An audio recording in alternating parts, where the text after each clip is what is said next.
Hello again from my front porch, where we are coming up on Easter Sunday here very soon, 2025, and I'm just out here on my front porch enjoying a nice cup of tea. That's right, I'm an official teetotaler now.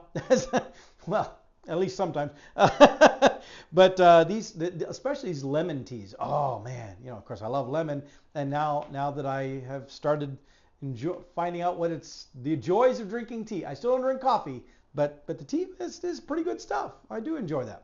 I actually am here because it's Easter's coming up, and I had something that I want to share. It's a very special thing, very special to me at least, and that is a church play that I had a lot to do with from a few years back, 2013 to be exact. Which doesn't sound like that long ago to my old brain. It's like, oh, that was just yesterday. No, it's 12 years ago. I came across the video that I'd saved of it. It's transferred over on my computer. But the audio was sketchy and needed some work throughout it. And the video itself, very low quality, is still done with, camcorder kind of stuff. So, I had to kind of squish some of the spectrum of it because it was too wide and made everybody look extra fat, which I didn't need, especially at that point in my life because I was probably at my heaviest. But I was able to fix those things. Can't do much about the quality of the video itself because you can't create what doesn't exist. But it's ready to be shared, and I think it's a really powerful production. Now, granted, I'm probably biased because I wrote the thing, but it's about Pontius Pilate. It's called Pontius Pilate, What is Truth? And I want to give you a little background on this particular production. Now, I have to turn the clock in the Wayback Machine a little ways. I used to live up in Ames and went to a church up there, and the pastor of that church, we had a guy that was the choir director, and he moved out of state, and the pastor then took over directing the choir and did a fantastic job. But he liked to, especially around holidays, there are companies that sell these books of choir songs packaged together, and a lot of times they would have little skits or little drama things in between the songs. And so he would buy these, and he asked me if I would help with the drama part of that. And of course, I used to be in drama when I was in school. When I taught school, I directed some of the school plays, and I just have always enjoyed the theatrics, being around that and involved in that. So I was more than happy to, absolutely do that. And so that partnership between him and I progressed quite a bit over time, in that originally I was just directing these canned scripts that we were buying around the choir songs, but then he began to become dissatisfied with the quality of the drama scripts. They were very weak, very milquetoast. The songs were good, but the drama didn't really have any edge, didn't have any actual drama in them. They were made for common denominator to sell at churches all across the country. And so he wanted a little more oomph to some of it. And so he started asking me if I could tweak the scripts, if I could modify them. Okay, yeah, so I took a shot at that, and we did that for a little while. Well, then he decided, you know what, this is silly. He just started buying the collections of songs that he liked, didn't worry about what the drama was, because he would buy the book with the songs, and then he would turn the songs to me and say, now just, can you write something that goes with this music? And so we did that a time or two. But then, just on my own creativity, I started getting these little brainstorms of, just scripts that I wanted to write. And so I would write out these plays in short scenes. So they were intended that between every scene, a choir song could be dropped in, and then he would go and find his book of the choir music that he would like. He would look at the scripts I've written, and he would say, okay, this one seems to match up here. And we would sometimes rearrange the order of the songs to fit the scripting and whatever. But we did that for quite a bit. Well, then he moved to Des Moines, got hired on to a church out in Pleasant Hill. Not long after that, my wife and I at the time, both of our kids graduated high school up north of Ames. And so and our jobs were both in Des Moines. So we had already been talking about moving to Des Moines, and we did. But I said, we will not be going to his church out in Pleasant Hill because I don't want anyone thinking that we moved to Des Moines to follow him.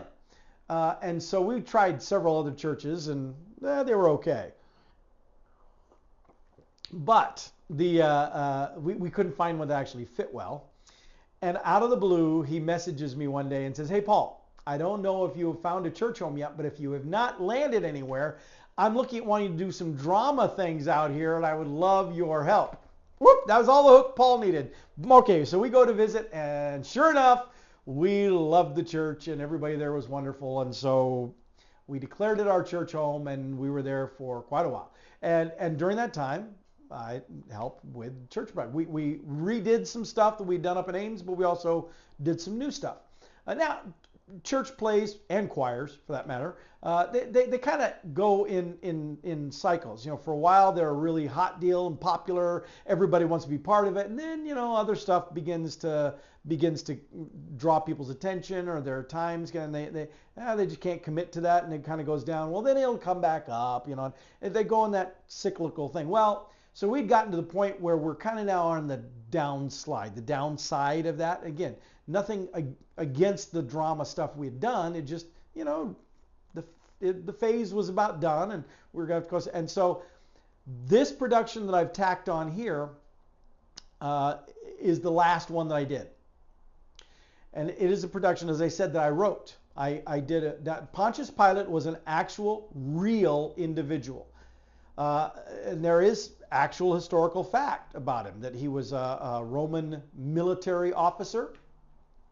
He had visions of wanting to become an up-and-coming leader, and so he sought higher level position after he was out of military.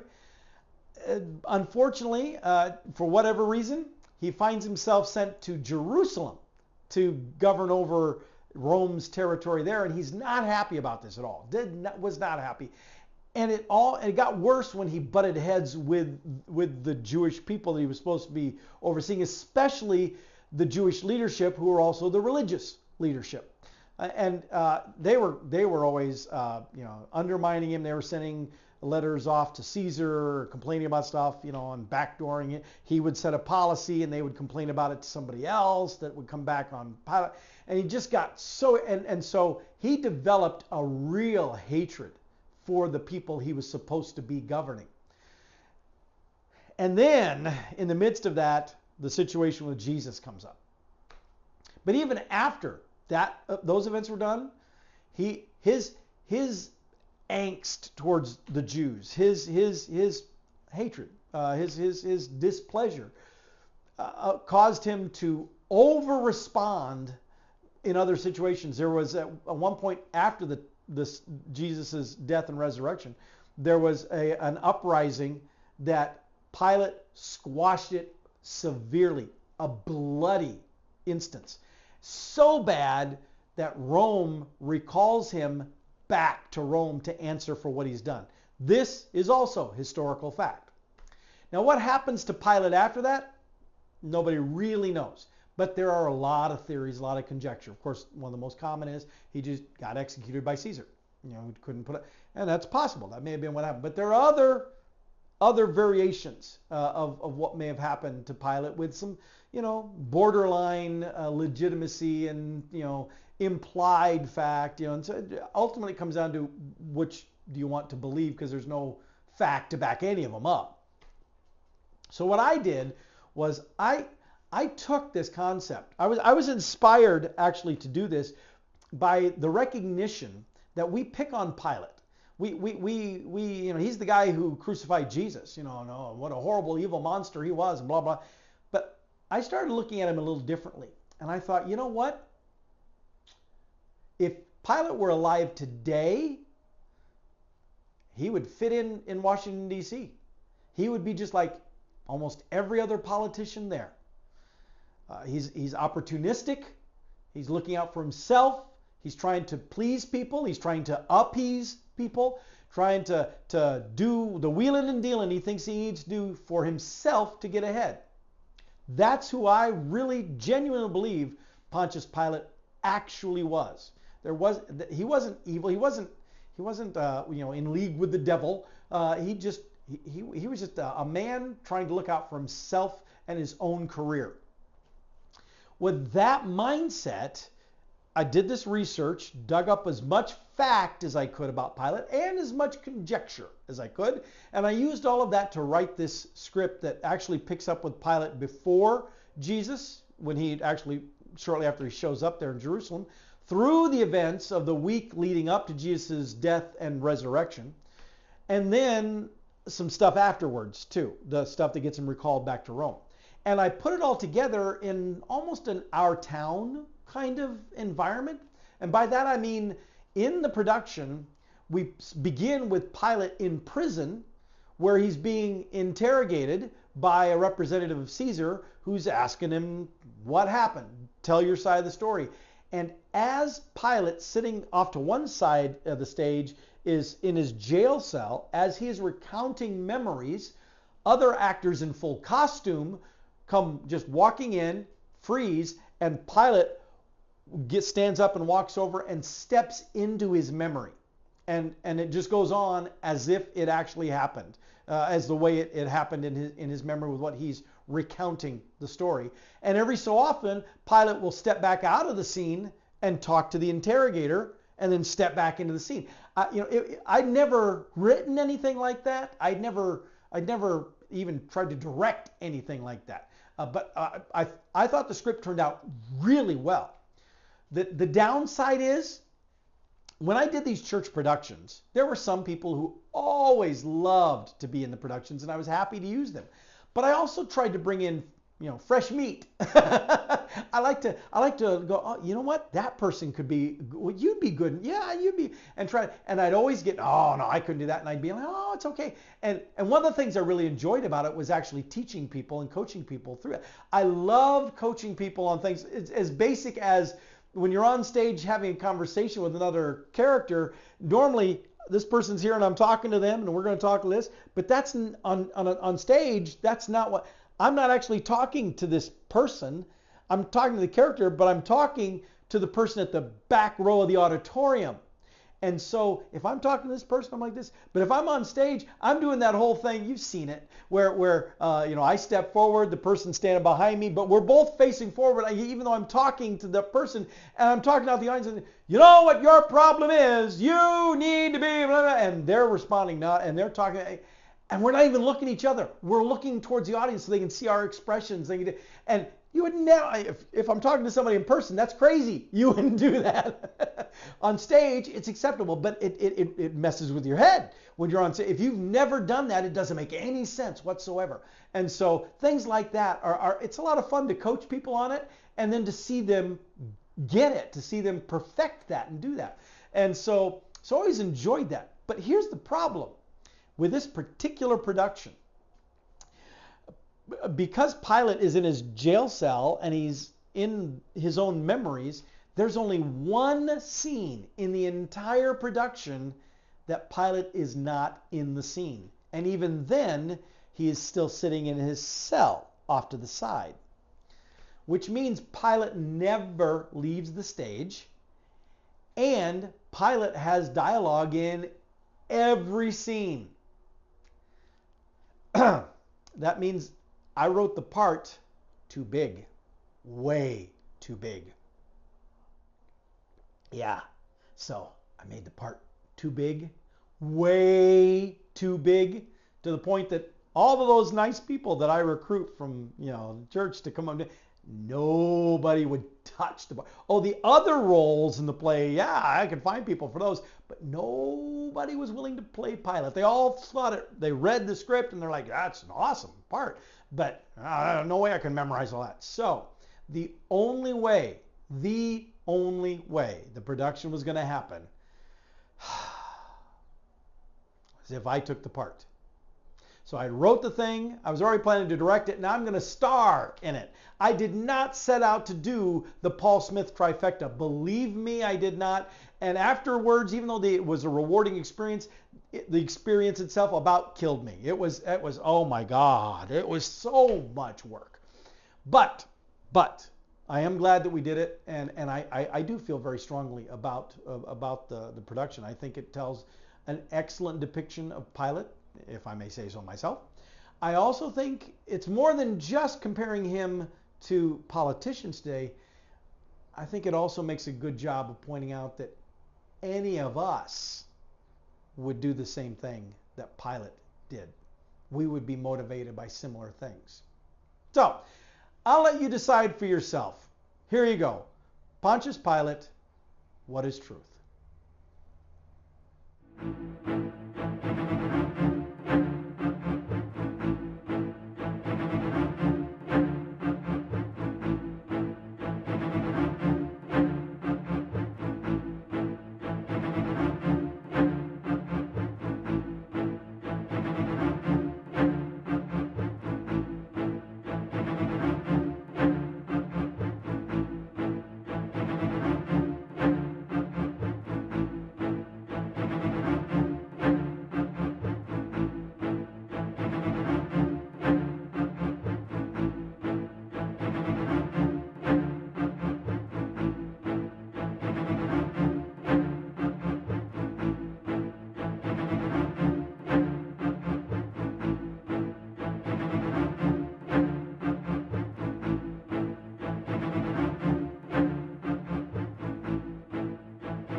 Pontius Pilate? I'm sorry to bother you, sir, but I have a few questions on behalf of Caesar. Bother me? Bother me? I'm locked in this prison cell, forced to wear these rags, and you don't think I've been bothered until now? Just who are you anyway? My name is Akim, and I have been sent here by Caesar to interrogate you before your audience with him. Interrogate me? Do you know who I am? I am not some common prisoner. I am Pontius Pilate, governor of Judea and Samaria, as far south as Gaza. With all due respect, sir, you no longer hold that position. But I am a Roman citizen still, am I not? I have certain rights, and I demand that you bring my wife here. You have no business keeping us separate. And a barber. I've grown accustomed to having a shave twice a day, yet I've not had a single one since coming to this place. Do these things, and then maybe I will speak with you. I'm sorry, sir, but those privileges will not be extended to you. Caesar expects you to obey his orders. His orders? What does Caligula know of order? His reputation is nothing more than a series of disgusting exploits. You tell Caesar if he wants to talk to me, he can come down here. I will not speak with his errand boy. Pontius Pilate, you've been accused of gross dereliction of duty, resulting in rebellion and instability in the region of Judea. Your opinions of Caesar are of no consequence, but his opinion of you will determine your fate. You're in no position to make demands. You will obey his command. How dare you threaten me? What, if Tiberius were still Caesar, I could have you beheaded. He and I did not always agree on matters of leadership, but I'm... Caesar Tiberius is dead. He died during the time it took you to get here to Rome from Judea.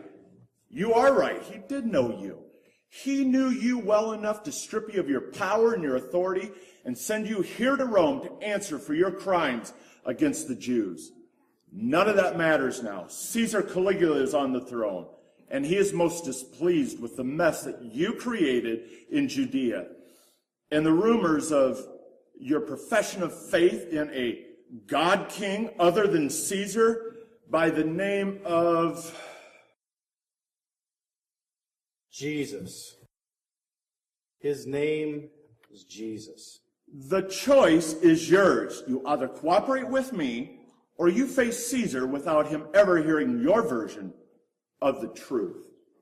The truth. That's what you want to know about the truth. Maybe you're right. Maybe the world should know the truth. Where would you like me to begin? Let's start with that incident that began shortly after your arrival in Jerusalem, where you placed shields in Herod's palace. Very well.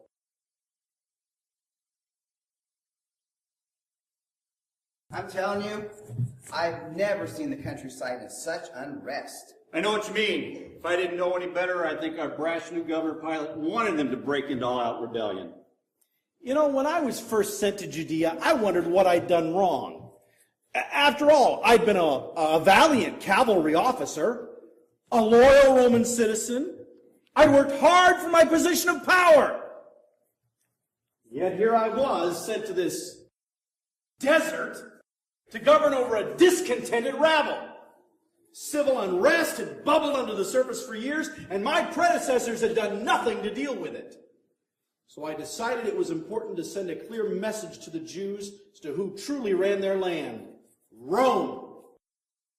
Ah, Procurator, we were hoping to find you here. Oh, and so you have, gentlemen. What matter brings you to me today?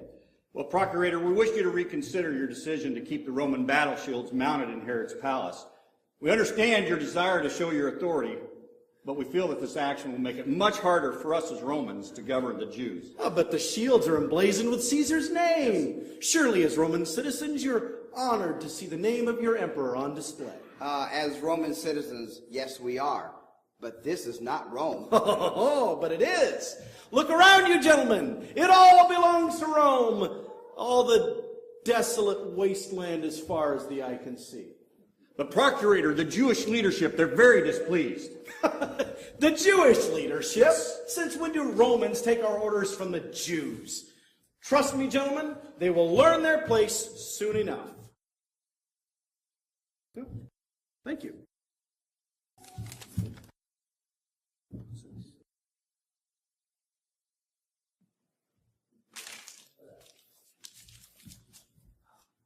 Well, gentlemen, it seems you will get your wish after all.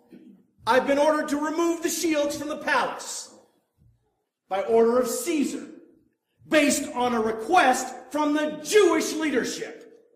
They went behind my back.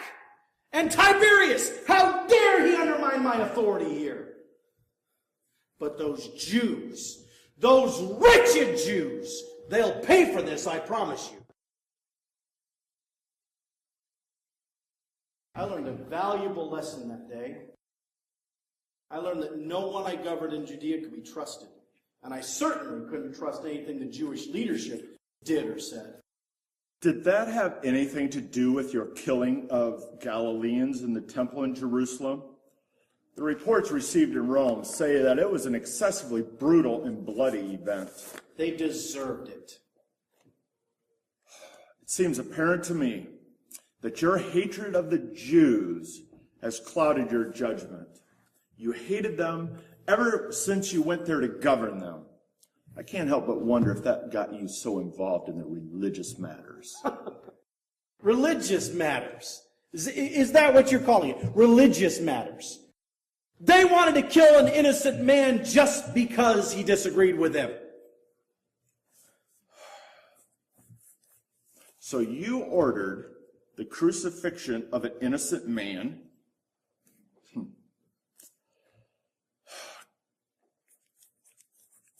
According to Rome, you lost control of the people in Judea. It was this incident that got you in trouble in the first place. The reports from their leadership are like a personal vendetta against the Jews. You openly mocked them by proclaiming this Jesus to be king of the Jews. Is that true? Like I said, they can call it a religious matter all they want. But they wanted to kill an innocent man, and I wasn't going to do it. In fact, I wanted to set him free. It was them, the Pharisees and the Sanhedrin. They're the ones that wanted him dead, not me. That's true. Why did you order him executed? Why did you stand by and do nothing while they executed an innocent man? Or did you authorize it? Which is it, Pilate? All right, let's talk about the events surrounding the execution of this Jesus of Nazareth. You claim it was the Jewish leadership that manipulated you into executing this Jesus and plotted against him from the very beginning. Is that correct? Yes, that's correct. I'm sure you can appreciate how fanciful a story that sounds to me. From Caesar's perspective, you lost control and you let the people manipulate you into executing an innocent man. Maybe if you could just explain to me the events that happened in Jerusalem, I could better understand it. Fine. I didn't even want to be in Jerusalem in the first place. I hated it there. My home was in Caesarea. But one of my predecessors had started some stupid tradition that the governor of Judea was supposed to be in Jerusalem for the Jewish Passover celebration to maintain order. So there I was in my official residence in Herod's palace when that Jewish rabbi rode into town on a donkey. And the crowd, oh, how they greeted him.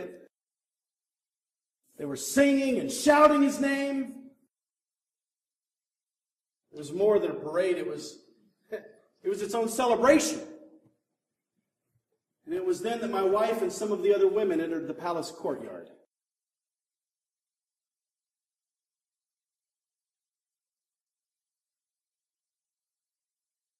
Oh, and to what do I owe a visit from my lovely wife and the wives of my administrators today? Well, my dear husband, the city's alive with the news that the prophet Jesus is coming to town. The streets are lined with those waiting to see him, and we're going to see him as well. What makes him so special? He's just another Jewish rabbi. No, husband, he's like no other. There's been rumors that he has healed the sick and the lame, made lepers whole, given the blind back their sight. Oh, and just last week, he raised a man in Bethany from the dead, after he had been dead for 4 whole days. No, impossible. No man can do these things. I fear you to be too gullible, my dear wife. Procurator, I have personally heard many of the Jews in the marketplace referring to this teacher as Yeshua HaMashiach, Jesus, the Messiah. They see him as a God, one who will bring deliverance to his people. Is that so? Yes. In that case, I would encourage you to keep your distance. It may be dangerous for you around this man. The Jews are constantly looking for someone to lead them in uprising against us Romans. It sounds like this Jesus just might get the job done, at least for a little while. Pardon me, Procurator, but I don't think he's interested in leading an uprising. From what I've heard, he chooses the company of the weak, the poor, the lonely, and those without hope. And that is my point exactly. If I were going to start an uprising, I would begin by trying to unite those who were discontented because of their low estate in life. No. I fear it may be far too dangerous for you all out on the streets. I would prefer that you watch the proceedings from the balcony here in the palace.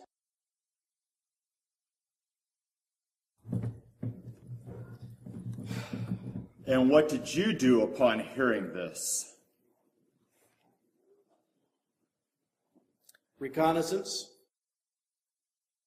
I sent some of my servants to follow this Jesus around and report back what they saw. But what they told me sounded a lot like what the women were saying, and they talked of healings and seeing actual miracles. They said nothing about him trying to start any kind of an uprising. You make this Jesus sound like a very peaceful man. Yet I have reports from Jerusalem stating that in a fit of rage, this Jesus destroyed the tables in the temple. This didn't just come from the Jewish leadership. 14 different merchants say that they lost their livelihood for a full year because of these actions that Jesus did. Yet, you say he committed no crime at all, and that his actions were not trying to cause the people to rise up? Look, I knew of that event, yes, but it was of no consequence to Rome. From the reports that I received, this Jesus said he was simply trying to purge corruption out of their temple. Though how he intended to do that and leave the Sanhedrin and the Pharisees there, I don't know. You know, if he was trying to start an uprising, it was against them, not Rome. You know, that should have been my first clue. I know how the Sanhedrin treated those that disagreed with him. I should have seen it coming. I should have known.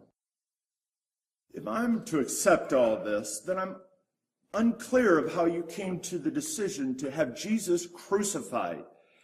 That brutal form of execution is reserved for the worst of criminals. Yet you claim this Jesus committed no crime at all. I don't believe that he had. Near as I could tell, he'd committed no crime. And yet you ordered his death. There has to be more to this story that you haven't told me. There has to be a lot more. Yes. Yes, there is much more.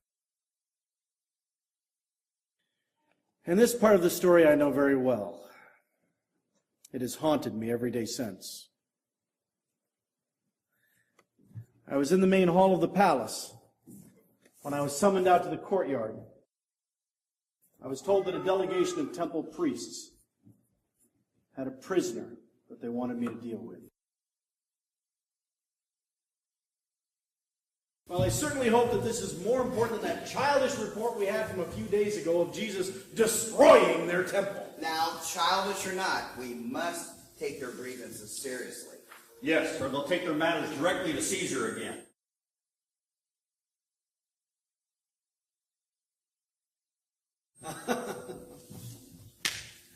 Oh, Annas, what an unexpected pleasure.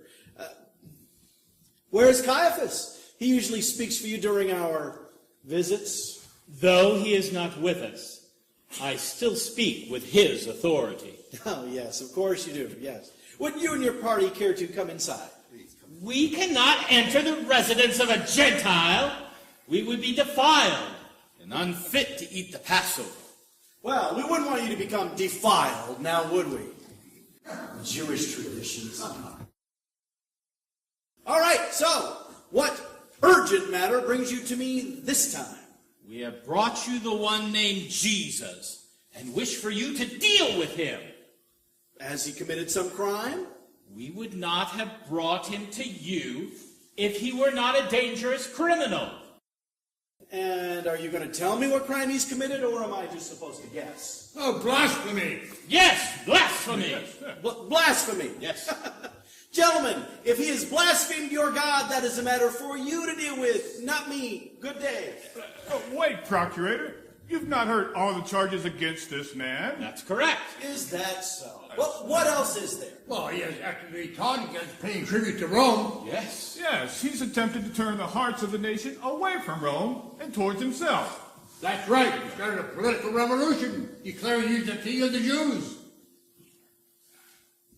Yes, the king of the Jews. And you say this man has done all these crimes? Yes, he has. And because we do not have the right to execute such a dangerous criminal, we have brought him to you. Execution? Yes, execution. Clearly they've lost all sense of reality. Maybe if I agree to talk with this Jesus, it will give them time to cool off. Very well. I'll speak to this Jesus and take the action that I deem appropriate. Oh, but Guards, no, you don't come understand take the it. prisoner.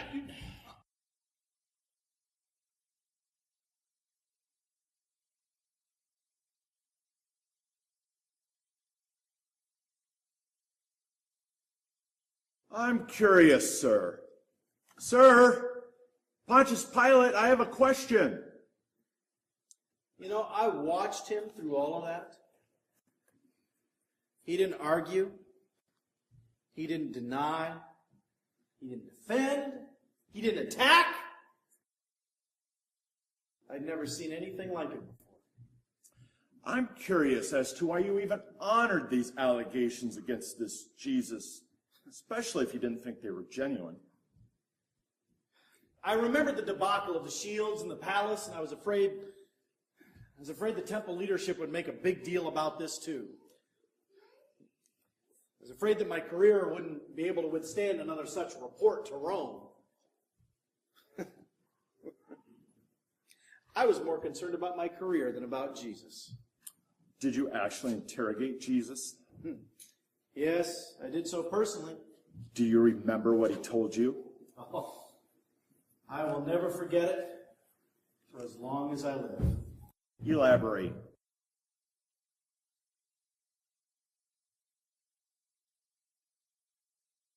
May I offer you something to drink? A chair, perhaps. I see. You would like to get this over with as much as I would. Very well, then. Let's begin. You know, a number of charges have been leveled against you, but there's really only one that matters to Rome. Do you indeed see yourself to be King of the Jews? Do you ask me this because others have told you so, or do you ask me this out of your own need to know?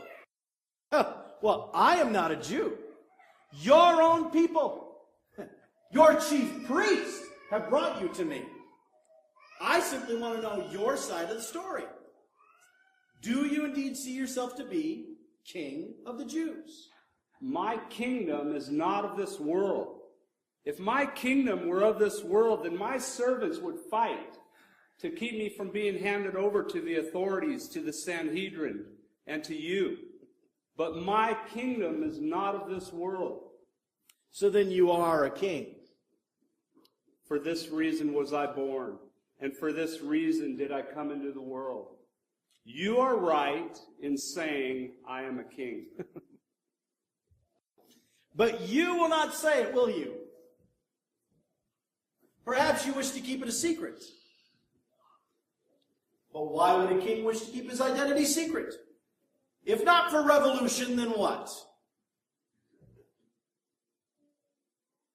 Then again, maybe I've misjudged you. Perhaps you're simply a very skillful liar. Everything that I have spoken to you has been the truth. Everyone on the side of truth listens to me. Oh, is that so? Well, then tell me, Jesus of Nazareth, what is truth?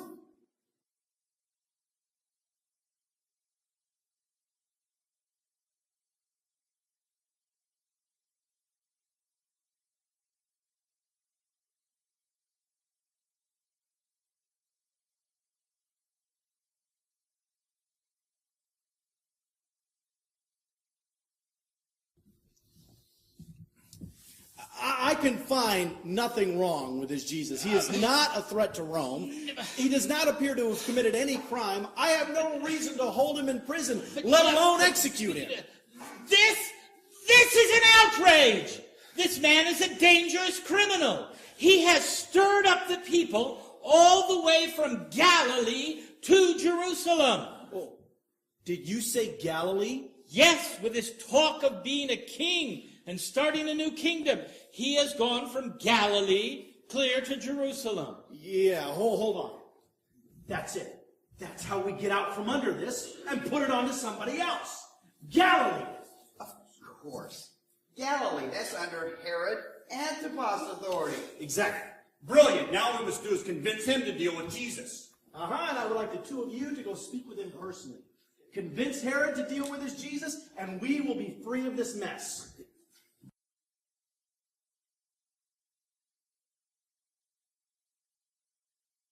Let me see. Yes, I have a report from Herod affirming your request and his denial. He says that it was best handled in Jerusalem because that was where all the allegations were coming out of. Yes, he made it very clear he was not going to get involved. If only I had not been in Jerusalem.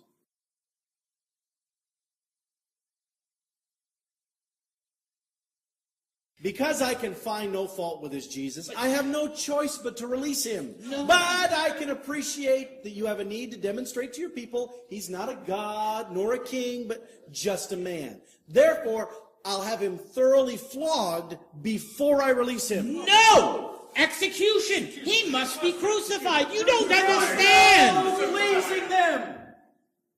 They wanted him dead, but I couldn't justify killing him.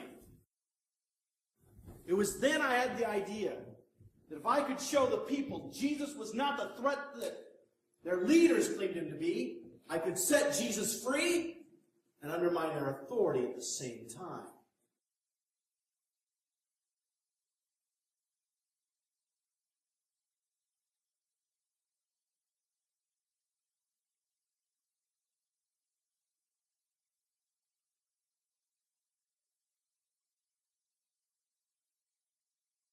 I remember it so clearly. I'd been sitting in the Bema seat of judgment there on the Gabbatha. The air was hot, hardly any breeze. The sun shone brightly off the mosaic pavement there in front of the palace. On one side of me stood Jesus, the rabbi from Galilee.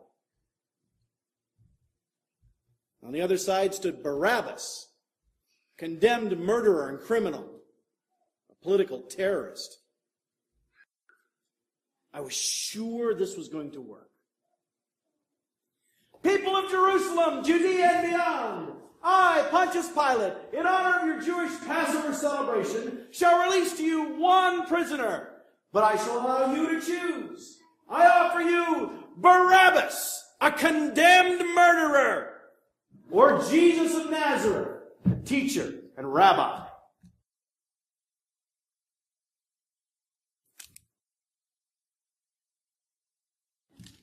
Seems like an unusual time to receive a note. I assume it was urgent to the matter. It was from my wife, Claudia Procula. She had a terrible dream about Jesus the night before and urged me to have nothing to do with him, saying it would lead to no good thing. Did you feel threatened by Jesus? No, not at all. And yet, there was something in me that saw more in him than just a man.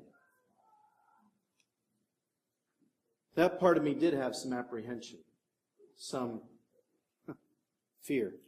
Based on the outcome of events, I assume you ignored her warning to you.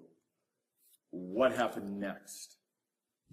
I was sure that upon seeing these two men together, the crowd would know they'd much rather see Jesus set free. And yet, even as I turned back to them, they were already chanting, Barabbas! Barabbas! Give us Barabbas! So you were unable to control the people. Is that when you set a murderer free? I had no choice. If I hadn't honored the wishes of the crowd, they would have revolted at that point.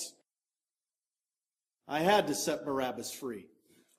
Because of the situation you created. So what about Jesus? What did you do with him?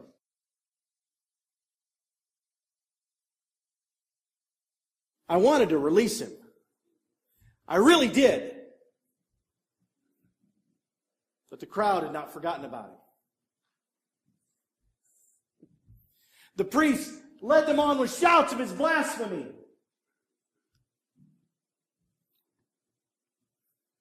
I ordered him to be whipped to the full extent of the law. And I hoped that it would satisfy their thirst for his blood.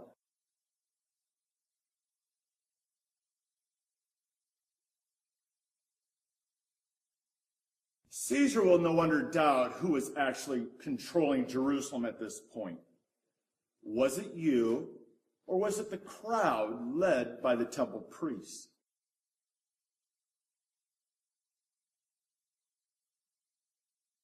Did you see Jesus again before his execution? Yes. They brought him back to me after he'd been whipped. They'd used a cat of nine tails laced with small chips of bone, left his back bloodied and raw. The guards mocked him being a king and threw a purple garment over his still bleeding back and shoved a crown of thorns on his brow. The Jesus they brought back to me barely resembled the man I'd spoken with before. So you believe this man to be innocent, yet you had him flogged? Yes. You had the power to release him at that point. Why didn't you? I don't know! I guess maybe I was afraid. I was afraid of the consequences. The last thing I wanted to do was give in to those Jews. But I couldn't afford another incident with Rome. What would those above me or around me have done to me if I'd sided with Jesus? Siding with Jesus would have cost me far too much. Sounds to me that your decision to punish Jesus was more about you than about Jesus. You may be right.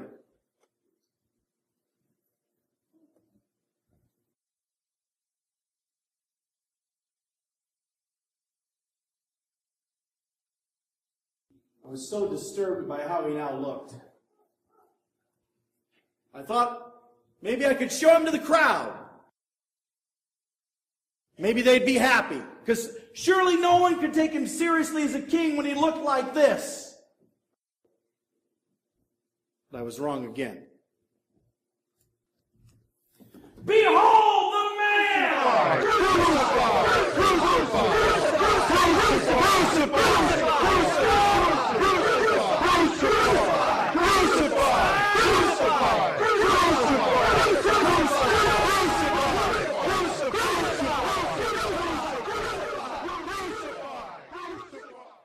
I have a statement here from Caiaphas, the Jewish chief priest in Jerusalem. He says it was you who incited the crowd by introducing Jesus as their Messiah. What? That's insane! I did no such thing! According to this statement, the phrase, "Behold the man," was first penned by a Hebrew prophet by the name of Zechariah. It's a direct reference to a Messiah, a coming deliverer to set his people free from the oppression. Did you, or did you not, introduce Jesus with the statement, "Behold the man"? Yes, I did. I just told you that I did. But I had no idea that I didn't... Why would I even care if he was their Messiah? So you do not believe Jesus was their Messiah, coming to set free the oppressed? What I believed is not of consequence. They wanted to kill an innocent man. I couldn't believe what I was hearing. I said, "Do you really want me to crucify your king?" They denounced him as being their king. They demanded his life.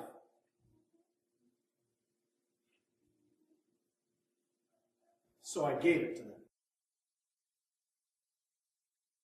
I justified it in my own mind that the life of this one man was not as important as my career or keeping the peace in Jerusalem. And that was when you ordered his crucifixion. Yes.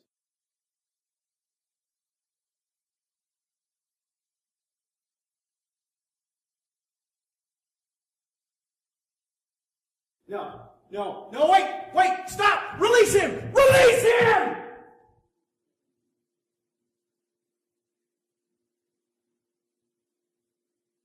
It was me. I did it. It wasn't the priests. It wasn't the crowd. It wasn't the Sanhedrin and the Pharisees. It was me. My arrogance, my pride. I thought I could buy peace by sacrificing Jesus.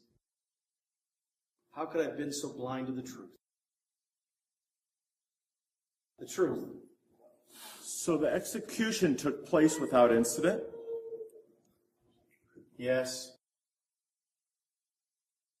Then what are the reports received that you placed a sign on Jesus' cross proclaiming him to be King of the Jews? Were you openly mocking the Jewish leadership? Did you even consider what their reaction would be to this? I didn't care. As far as I was concerned, he'd earned the title. So then you actually believe Jesus was the King of the Jews? I believe that after everything he'd been put through, he earned the title of king. I see. And what do you know about the disappearance of Jesus' body? After it was confirmed he was dead, I released his body to a couple of members of the Sanhedrin, Nicodemus and Joseph of Arimathea. You can confirm that with them. Unfortunately, they seem to have left Jerusalem, as have many of the followers of this Jesus. Didn't it strike you as odd that two of the men who just plotted against this Jesus to have him crucified were now asking for his body? Why did they want his body? I didn't ask them. I assume they wanted it for burial. Is it possible they were followers of Jesus? Is it possible they stole his body and concocted the story of a resurrection? No, absolutely not. At the request of the chief priest, I ordered the tomb sealed with Jesus' body inside, and I stationed 2 guards at the entrance. Yeah, I have conflicting reports here.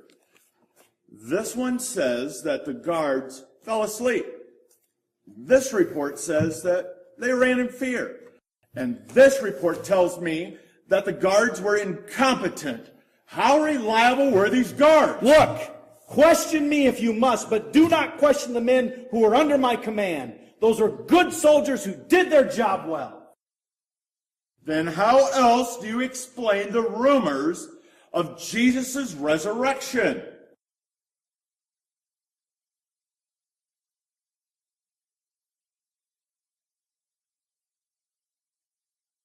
What if they're not rumors?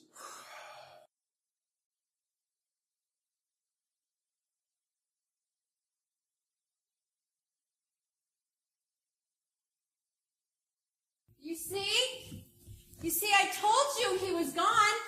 I don't get it. Where's his body? Don't you see what this means? He has risen, just as he said he would. You mean he's alive? Whoa, hold on. It could be the priests or the Romans just trying to fool us.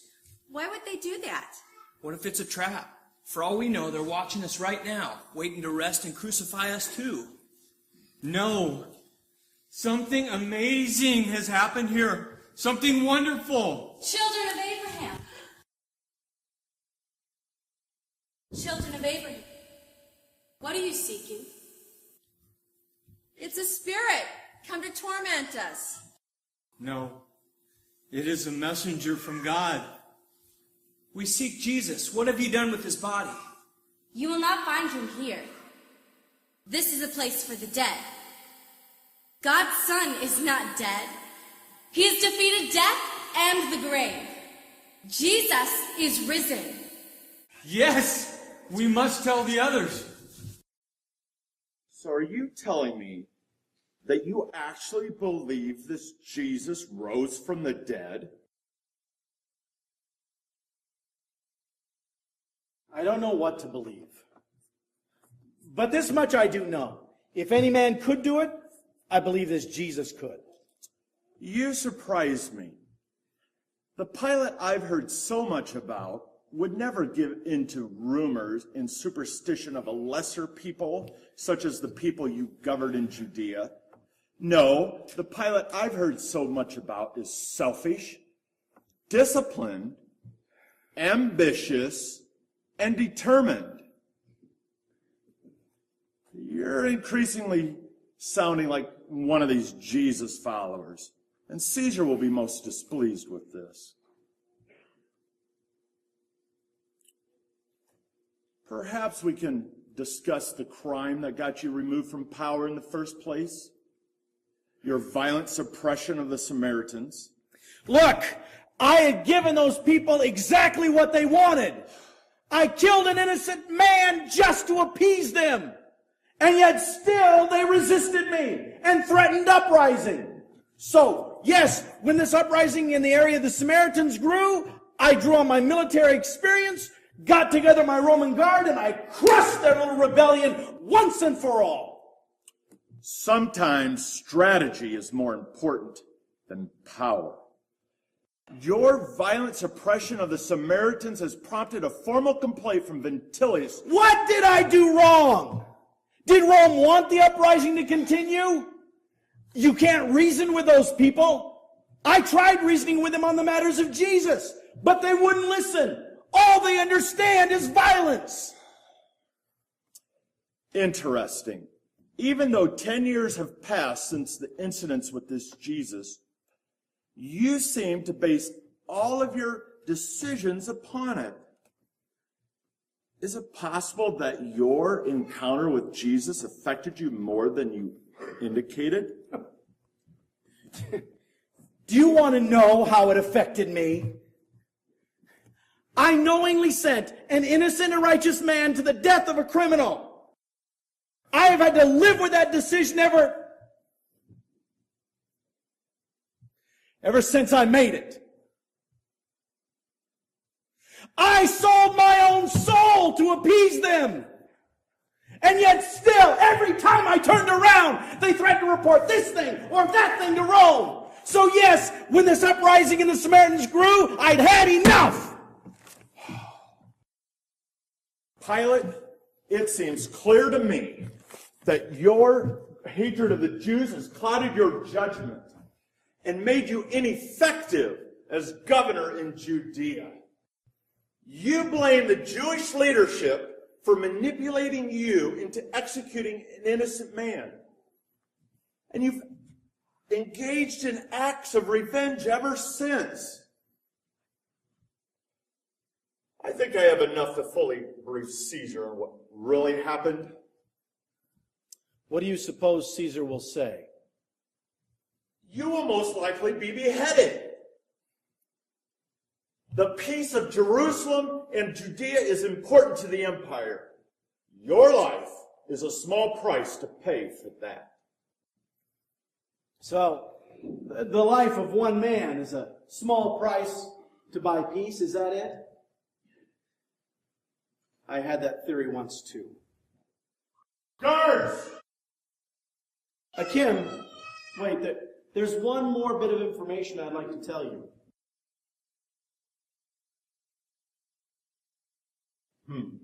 What more could you possibly add to what you've already told me that would make any difference?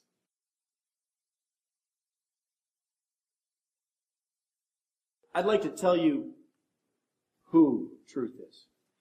Who truth is? Yes. Explain. When I interrogated Jesus, I asked him, "What is truth?" But he never answered me. He just looked at me.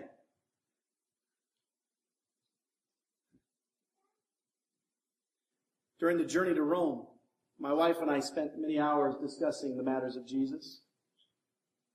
I only learned recently that she's been a follower of his secretly for many years. She helped me understand that he actually did answer my question. Oh, he didn't answer it verbally, but he did answer it. Because you see, the answer was standing right there, staring me in the face. It was Jesus. Jesus is the truth. If he were the fraud the Sanhedrins claimed him to be, they would have ignored him. The very circumstances of his death prove he really was. No. He really is the Son of God and the King of all kings. And I now consider myself worthy to be counted among those who believe in him. Pilate, you have lost your mind. I don't see any reason to prolong this any further. Guards, bring the prisoner with us.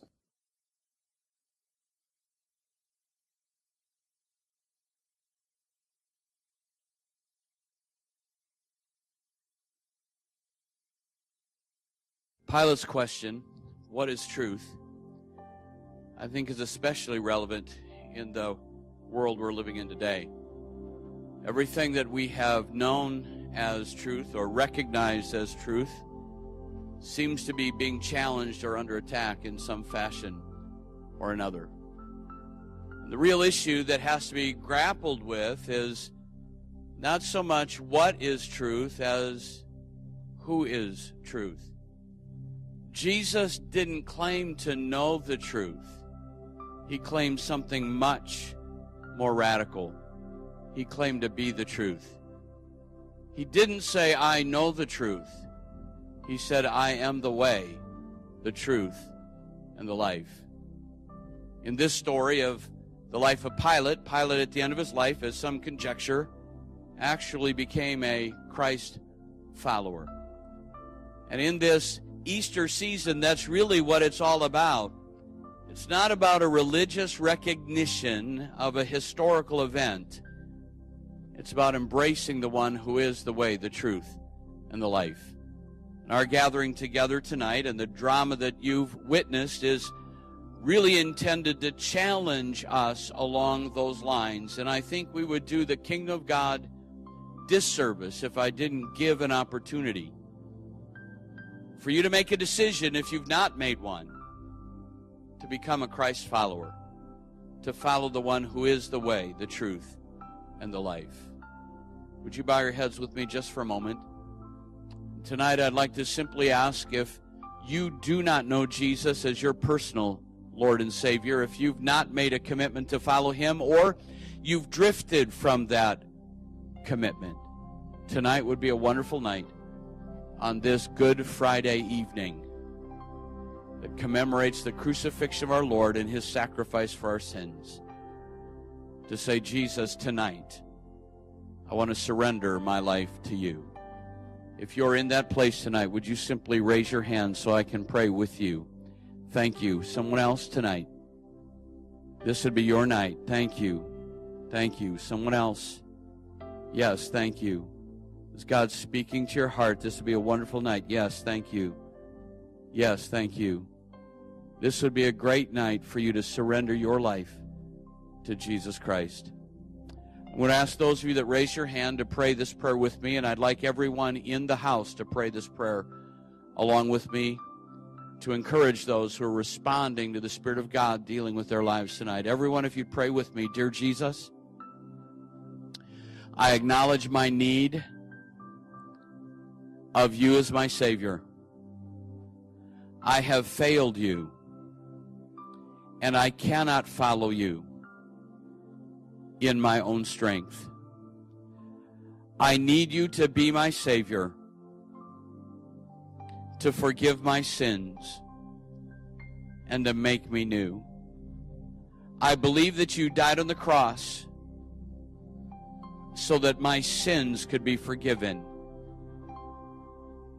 I believe that you rose from the dead so that I could have newness of life. I receive you tonight as my personal Lord and Savior. Thank you for saving me. Thank you for cleansing me. And I commit myself to follow you every day for the rest of my life. In Jesus' name, amen. I know the cast now is spread out all over the place. They've gotten out of their costume, but would you just express your appreciation to them for the work that they've done?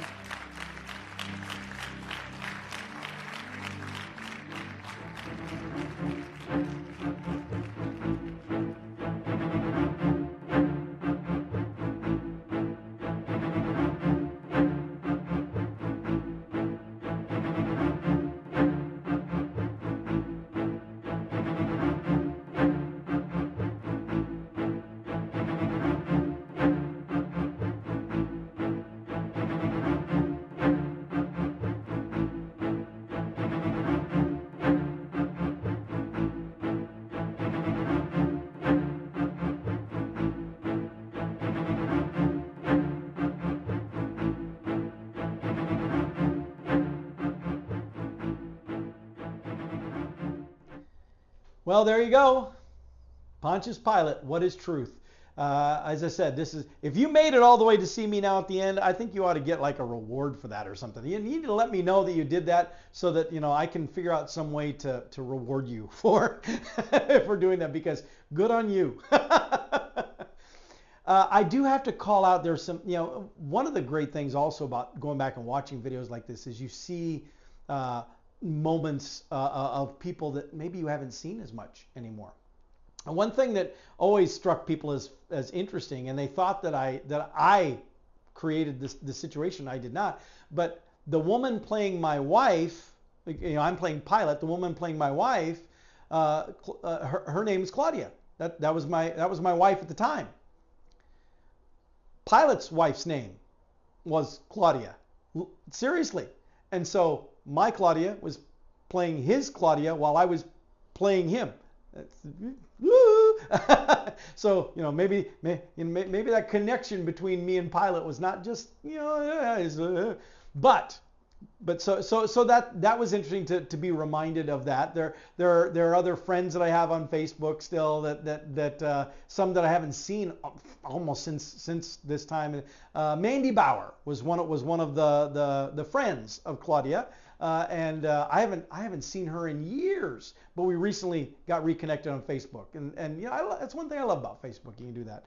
But also in this video was my daughter Ashley, who she's always been my daddy's angel.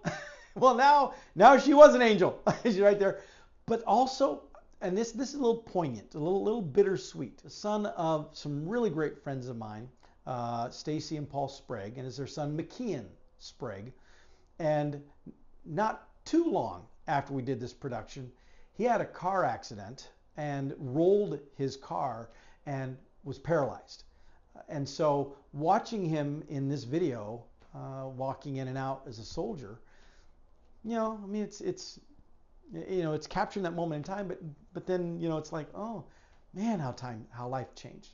But you also get to see me with my mustache. Now I got the whole beard. I used to not have any facial hair now for a long time, and people would be like, I can't even picture you with a mustache. Well, now I have people saying I can't even picture you without a beard. So I don't know, y'all are fickle. But I did try to grow some stubble for the Pilate part there. But yeah, no, I mean, everybody who was in that production, I applaud them all. I cannot say enough about every single one of them. The people who helped behind the scenes, because there was a whole production crew that helped behind the scenes. Pastor Nathan was the sound technician. I don't remember who was running the camera. It might be in the credits. I guess I didn't pay attention, but it was a great experience, and it's a production that it still means a great deal to me. And I hope you enjoyed it, and I hope maybe it is now a good part of your Easter commemoration. It's not really a celebration kind of thing. But the one thing that I really want to emphasize is I absolutely love the line where Pilate does his shift, where he's now vented all of his anger and all of his frustration. And he's fully aware that he is probably now going to face execution. He's probably going to leave this cell, go face Caesar and have his head chopped off, or worse. And with that clarity, he suddenly drops all the baggage of all the hatred he's carried around.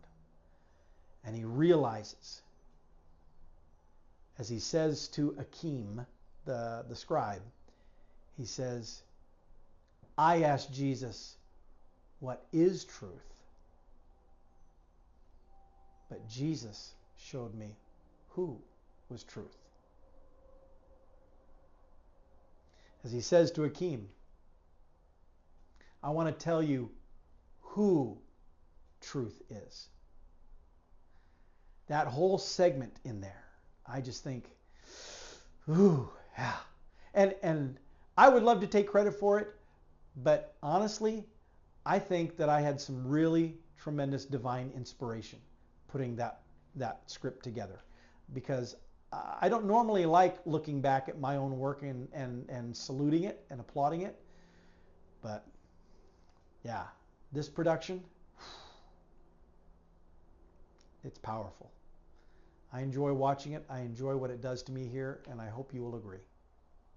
All right, well, with that, I'm going to get back to drinking my tea. I might even go back and watch this play again. And I'll see you all next time from my front porch.